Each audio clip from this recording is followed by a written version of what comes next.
Shalom Bapak Ibu. Pagi ini kita akan mendengarkan renungan dengan judul Cara Pandang Menjalani Kehidupan yang Singkat Ini.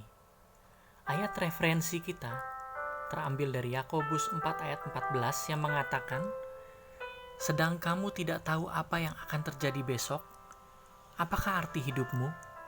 Hidupmu itu sama seperti uap yang sebentar saja kelihatan lalu lenyap." Bapak Ibu, firman Tuhan mengatakan bahwa hidup kita hanyalah sebentar saja, yang digambarkan seperti uap yang ada sebentar tetapi kemudian lenyap. Bahkan Daud menulis di dalam Mazmur 90 ayat 10, "Masa hidup kami 70 tahun, dan jika kami kuat 80 tahun, dan kebanggaannya adalah kesukaran dan penderitaan, sebab berlalunya buru-buru dan kami melayang lenyap." Bapak Ibu, jadi firman Tuhan mengatakan hidup ini hanya 70 sampai dengan 80 tahun saja. Dan mungkin kalaupun bisa lebih dari 80 tahun, itu hanya kasih karunia Tuhan saja. Mungkin dalam diri kita sebagian besar bertanya-tanya, kalau begitu untuk apa kita hidup? Kalau durasinya hanya sebentar saja, dan dikatakan juga bahwa isinya pun sebagian besar adalah kesukaran dan penderitaan saja. Memang Bapak Ibu, bagi orang-orang dunia yang tidak mengenal Tuhan, mungkin akan melihat betapa menyedihkan, kosong dan sia-sia sekali hidup ini. Sehingga mereka berpikiran untuk bersenang-senang dengan berbagai macam kenikmatan dosa selagi mereka masih hidup. Karena mereka pikir bila mereka sudah mati, mereka sudah tidak bisa lagi merasakan apa-apa lagi. Namun itulah perbedaan kita sebagai orang percaya dengan orang dunia, yaitu bagaimana cara kita memandang kehidupan yang singkat ini, Bapak Ibu. Apa saja perbedaan tersebut? Mari kita lihat. Yang pertama, sebagai orang percaya, kita yakin di dunia ini Tuhan menciptakan kita dengan tujuan dan panggilan yang spesifik. Karena Tuhan tidak akan menciptakan kita dengan tanpa tujuan, Bapak Ibu. Dan tujuan hidup kita secara umum tergambar di dalam Filipi 1 ayat 21 yang berkata, "Karena bagiku hidup adalah Kristus dan mati adalah keuntungan." Kemudian di Filipi 2 ayat 12 berkata, "Kerjakanlah keselamatanmu dengan takut dan gentar." Jadi, kita menjalani hidup ini untuk menyenangkan hati Tuhan, Bapak Ibu, yaitu dengan patuh dan mengikuti segala perintahnya.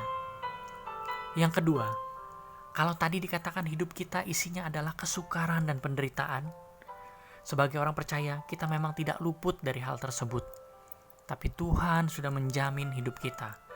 Dalam Matius 6 ayat 25 sampai dengan 34, mengenai hal kekhawatiran Tuhan berkata, "Jangan khawatir akan hidupmu." Artinya apa Bapak Ibu?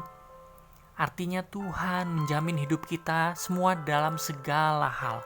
Haleluya. Dan juga dikatakan pikiran kita juga tidak usah khawatir akan hari esok. Karena setiap hari punya kesusahannya sendiri. Dan yang pastinya Tuhan sudah siapkan berkat tersendiri untuk mengatasi masalah dan kesusahan tersebut. Wow, Tuhan kita memang Tuhan yang bertanggung jawab Bapak Ibu. Apabila Tuhan izinkan banyak hal yang tidak enak, itu semata-mata untuk mendewasakan iman kita. Dan agar kita semakin bergantung sama Tuhan. Dan juga Tuhan mau tunjukkan kuasa dan mujizatnya lewat kesusahan yang dapat diubahnya menjadi berkat. Di dalam Mazmur 30 ayat 11 berkata, "Aku yang meratap telah kau ubah menjadi orang yang menari-nari. Kain kabungku telah kau buka, pinggangku kau ikat dengan sukacita." Haleluya, puji Tuhan.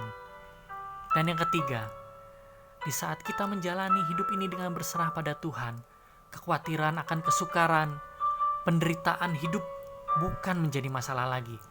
Maka hidup ini akan selalu dipenuhi dengan ucapan syukur, dan itu yang semakin menyenangkan hati Tuhan Bapak Ibu.